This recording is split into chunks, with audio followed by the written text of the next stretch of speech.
Assalamualaikum warahmatullahi wabarakatuh. Oke, sebelum kita mulai acara sore kali ini, sebelumnya saya mau cek dulu semangat teman-teman atau bapak-bapak, ibu-ibu yang hadir pada sore. Mana Bu? GNB Kota Serang. Jawabnya gimana Kak?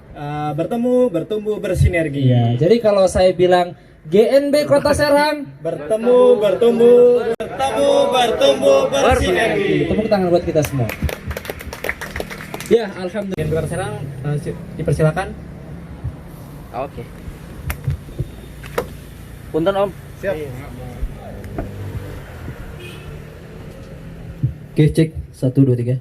Oke, bismillahirrahmanirrahim. Assalamualaikum warahmatullahi wabarakatuh. Waalaikumsalam warahmatullahi wabarakatuh. Yang saya hormati para pembicara, pastinya Kang Danu dan Om Ari yang luar biasa sudah menyempatkan waktunya. Ya, kita sama-sama tahu dua pengusaha ini sibuk luar biasa, tapi siap meluangkan waktu untuk saling berbagi di sini. Yang saya hormati juga Kang Haji Nana. Waduh, jauh-jauh dari Pandeglang nih. Tepuk tangan dulu Kang Haji Nana nih, Ketua GNB Pandeglang nih, luar biasa. Ya, di WA aja hadir gitu loh, luar biasa ya, kontribusi sama GNB gitu walaupun beda wilayah gitu ya.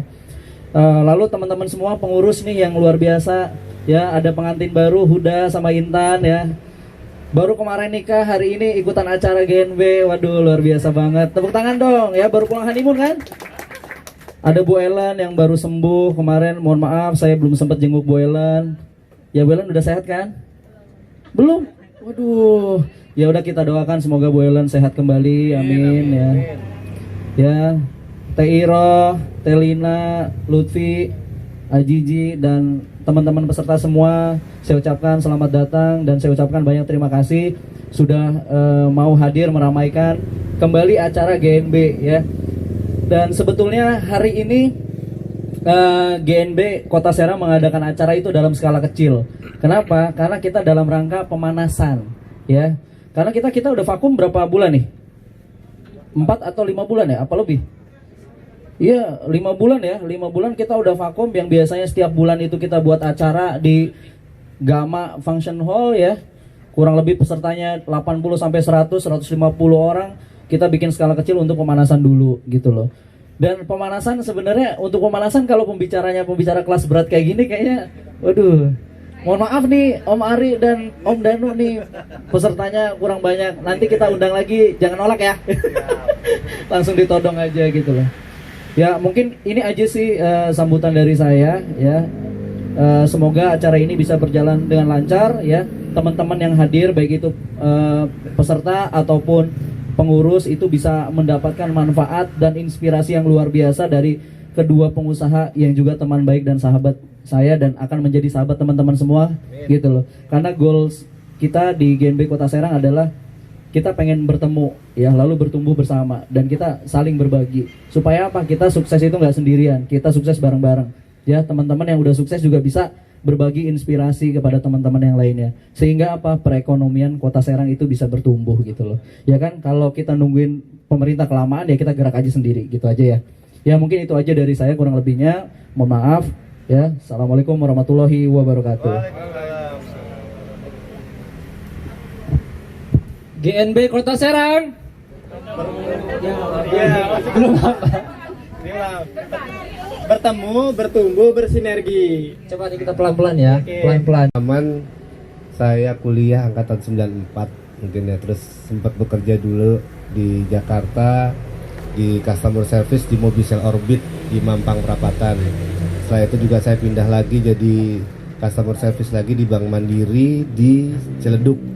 Sempat juga di Sari Ari Marta Tilaar di Pulau Gadung. Terakhir di perusahaan furniture nasional Olympic Furniture kalau pernah dengar ya. Tuh. Terus saya memutuskan resign waktu itu tahun 2010 pada saat posisi di area manajer untuk Indonesia Timur waktu itu. Jadi waktu itu saya pegang wilayah di Bali ya, Jawa Timur, Bali, NTB, NTT sampai Papua. Alhamdulillah waktu itu di comfort zone ya istilahnya ya, di zona nyaman. Tahun 2010 saya resign itu sudah pada posisi gaji 18 juta waktu itu per bulan dengan segala macam fasilitasnya. Kalau ada beberapa teman yang masih ikut perusahaan mungkin ya. Jadi kalau kita ngomong target waktu itu memang saya harus menargetkan sebelum umur 30 tahun harus pada posisi manajerial. Itu kalau kita ngomong masalah jenjang karir di sebuah perusahaan. Karena apa? Pada saat setelah di atas 30 tahun, kalau bisa lihat di banyak pendaftaran pencarian kerja itu kan maksimal usia untuk manajerial itu di 35 tahun biasanya. Makanya saya kejar harus di 30 tahun sudah di posisi manajerial. Untuk di senior manager rata-rata di perusahaan itu di usia 40. Nah, kalau kita masuk ke arah direksional itu sudah unsur politik. Karena sama seperti di politik pemerintahan, sudah di atas direktur itu sudah ngomong masalah kepentingan, keluarga pemilik dan lain sebagainya. Itu kalau kita udah masuk ke arah direksional di sebuah perusahaan, itu kita berarti punya kelas atau punya unique selling point yang dianggap mampu oleh keluarga pendiri perusahaan. Jadi jangan salahkan apabila kita bekerja itu kok kadang-kadang mentok dan sebagainya. Nah ini kilas balik sedikit, kenapa saya waktu itu pindah-pindah kerja? Karena apa? Kita kejar usia untuk mendapatkan posisi dan gaji waktu itu, dan untuk mengejar posisi. Jadi apabila saya tidak melakukan tempat di satu tempat tidak mendapatkan hasil yang maksimal, sedangkan kita sudah mengupayakan sesuatu yang maksimal, berarti kita harus segera pindah. Jangan terlalu lama di comfort zone. Jadi istilahnya gini, lakukan yang terbaik untuk perusahaan. Ini buat yang employee. Lakukan yang terbaik untuk perusahaan secara komitmen, secara prestasi, secara performance, secara achievement. Baru kita minta kepada perusahaan untuk mendapatkan kelebihan dari segi gaji ataupun dari segi jabatan. Pada saat kita minta itu, perusahaan itu cuma punya dua jawaban, iya atau tidak. Pada saat misalnya Kang Komi nih atau Kang Danu nih bos saya sudah kerja di Kerang Bundaran nih, udah 5 tahun ikut beliau misalnya, saya sebagai karyawan beliau. Ya. Pencapaian saya sudah bagus, absensi saya bagus, saya ngadep dong. Kang Danu, gua kan udah ikut 5 tahun nih, naikin dong gajinya. Atau naikin dong jabatan saya jadi supervisor dong, mosok ngelapin meja mulu kan gitu. Nah, Kang Komi sebagai Kang Danu sebagai seorang owner ataupun manajer di situ, karena kan Kang Komi ini saya tahu beliau adalah employee di bisnisnya sendiri ya. Tadi saya dengar sedikit ngobrol ya, keren loh posisinya. Ya, beliau punya dua jawaban. Oh, Kak Keri, lo udah bagus, gua naikin lo jadi manajer atau gua naikin gaji lo. Alhamdulillah berarti. Tapi ada jawaban kedua pada saat dia jawab, oh sorry, Kerang Bundaran ini sedang dalam posisi bertumbuh. Untuk posisi-posisi tertentu kita sudah punya budget dan tidak bisa dinaikkan lagi. Lu cuma stop di situ aja, Ri. Nah. Cara memang sudah cukup lama nggak ngomong Bu Pak di depan umum gitu. Di sini saya mencoba berbagi pengalaman ya. Memang tidak jauh berbeda dengan yang disampaikan oleh Om Ari ya, terkait bagaimana sih awalnya kemudian kita bisa terjun di dunia usaha gitu. Memang saya dulu lulusan Untirta, jurusan hukum. Di situ saya banyak belajar mengenai masalah dunia hukum. Dan sebetulnya memang sama seperti kawan-kawan yang sedang kuliah, akan terus selalu mencari passion dia tuh akan ada di mana nantinya.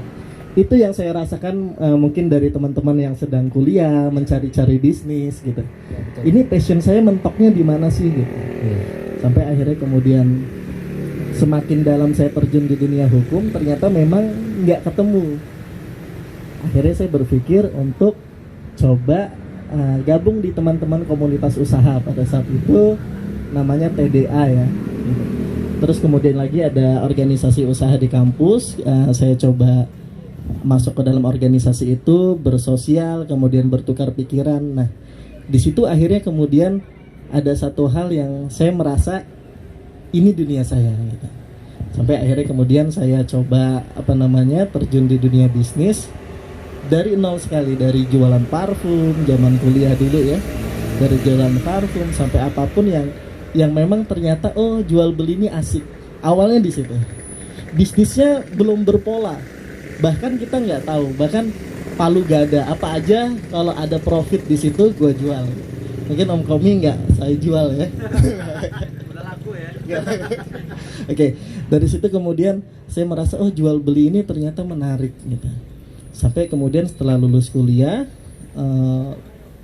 pasti memang orang tua selalu berpikir bagaimana anaknya ketika lulus kuliah segera cari kerja seperti itu. Jadi memang selalu ada paksaan di situ yang kalaupun sebetulnya saya memang tidak suka dengan dunia kerja pada saat itu gitu.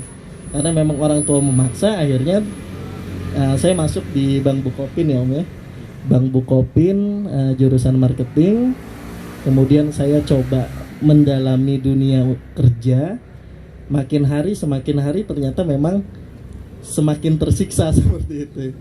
Akhirnya saya coba berpikir bagaimana kalau kembali lagi ke dunia usaha. Nah, pada saat itu memang saya hobi di dalam dunia kelautan lah bisa dibilang. Jadi kita sering olahraga sama teman-teman yang aktivitasnya di laut.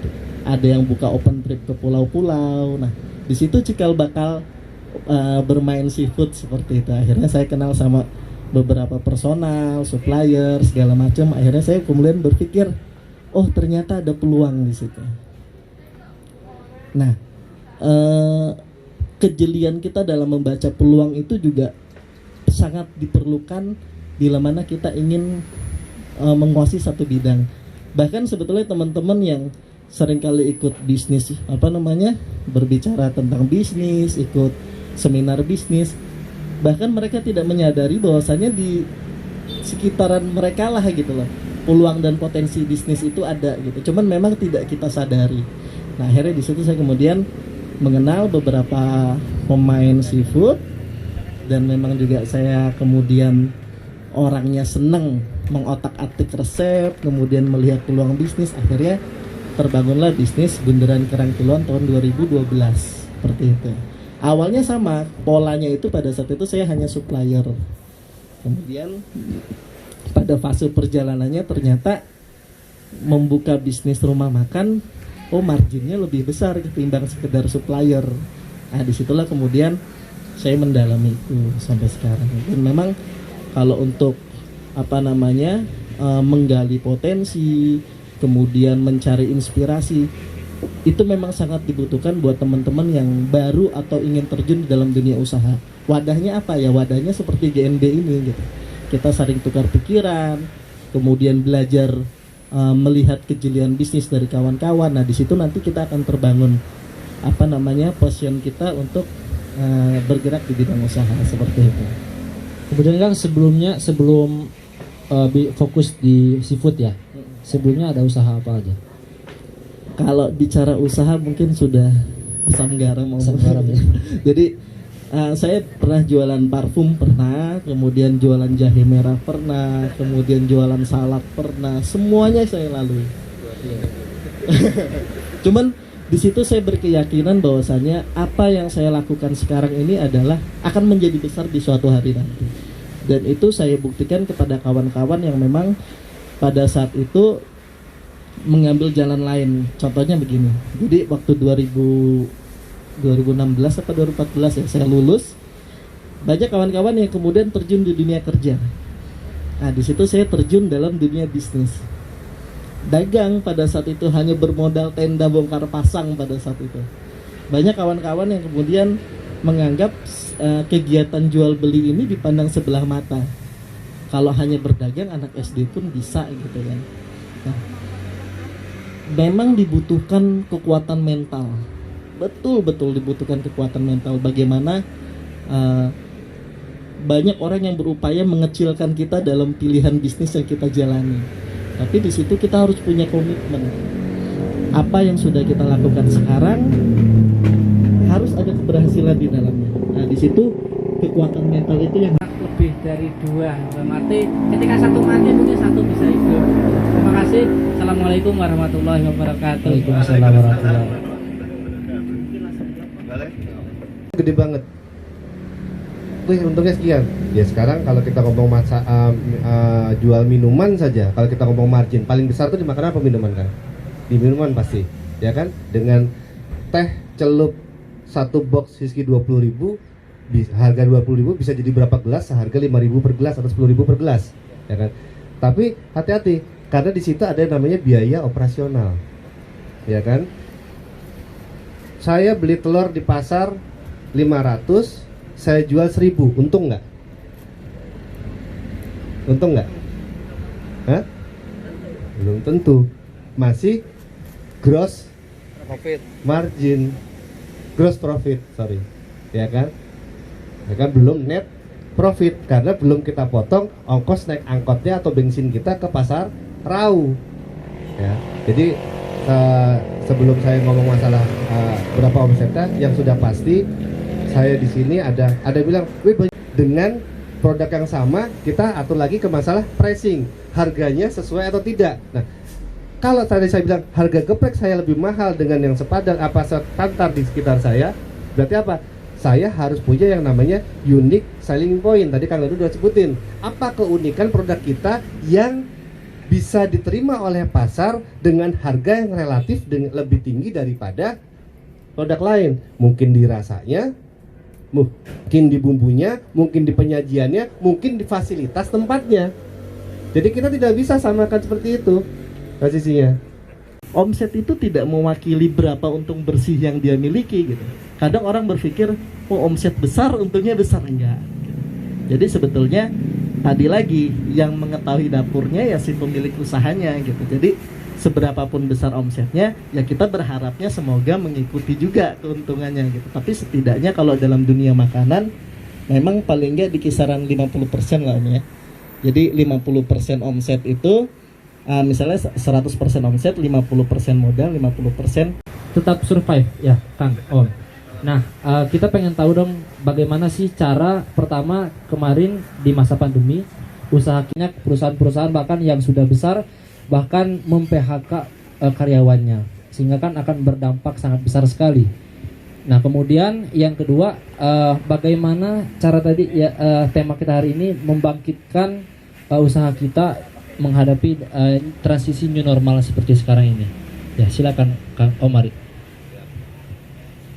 Ini pandemi ini bisa dilakukan di luar kebiasaan kita. Tadi kalau misalnya memang lemah di produknya karena COVID, kita bisa menggunakan dunia internet untuk marketing.